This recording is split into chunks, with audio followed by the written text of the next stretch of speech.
Graham, thanks very much for joining us. For those who don't know, just tell me a little bit about ARCADIS. Yeah, ARCADIS, we're a leading international design and consultancy firm for natural and built assets, based in Holland with a history of over 125 years.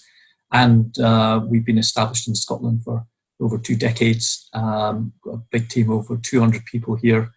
And we're really passionate about the places that we live, that we work, and that we play. We've been particularly looking at innovation districts as one of the areas that may potentially be highlighted and get more of a focus post the health crisis. What's your sense in terms of the key elements for placemaking there to make these types of development successful? So fundamentally, the sense of innovation districts being successful is really recognizing, I think, from the placemaking perspective, the sense that they are occupied by people. So thinking first about people goes a long way to how you make them successful. So what I mean by that is, where do people want to spend time and invest and locate their business and invest their whole life? So the innovation district is not a series of, if you like, academic departments. They're not a collection of companies. They're not just a set of buildings arranged around some public realm.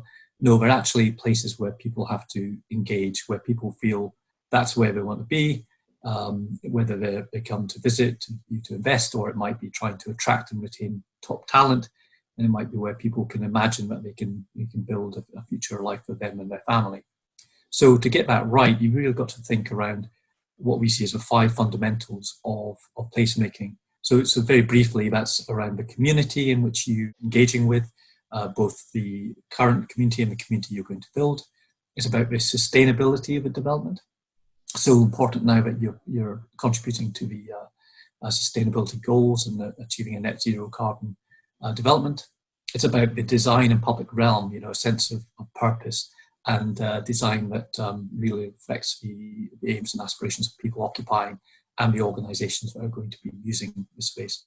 It's about funding and delivery. So often overlooked, how you actually make the transformation over a long period of time fundable, how you build the capacity and to make that happen, and being very alive to new ways of funding. There's going to be an increasing need for private sector investment. So how do you make that attractive? How do you do the appropriate de-risking? And how do you get the best of the public sector working with the best of the private sector? And finally, what stitches all that together is the collaboration. So collaboration between public sector, private sector, and the community is key. And that doesn't happen by accident. You have to work at that and create the right kind of governance. Do you see that there's going to be more space in a way now for private investors to come into this space, but also actually to be more interested in that kind of space around life sciences, innovation, technology, data, those sorts of innovation campuses in a way? I think absolutely health tech and innovation will be growth sectors going forward and will attract more interest and investment. I think absolutely the desire of government to help stimulate that investment will be stronger. There'll be a need for greater economic activity coming out of COVID-19 response. But there will perhaps be less available capital, just with the drain on public purse and the increase in public borrowing that we're seeing currently at record levels, means that the public sector stimuli is going to be quite targeted. I think the public sector have got a strong role to play in setting the vision and thinking about how inclusivity can be achieved, but then actually allowing the best of the private sector to respond to that.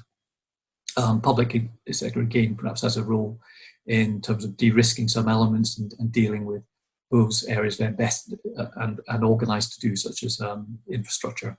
But then allow the private sector to come in. And we'll not see a return, I don't think, to the previous PPP models. It will be a new normal, will need to be imagined and brought to life.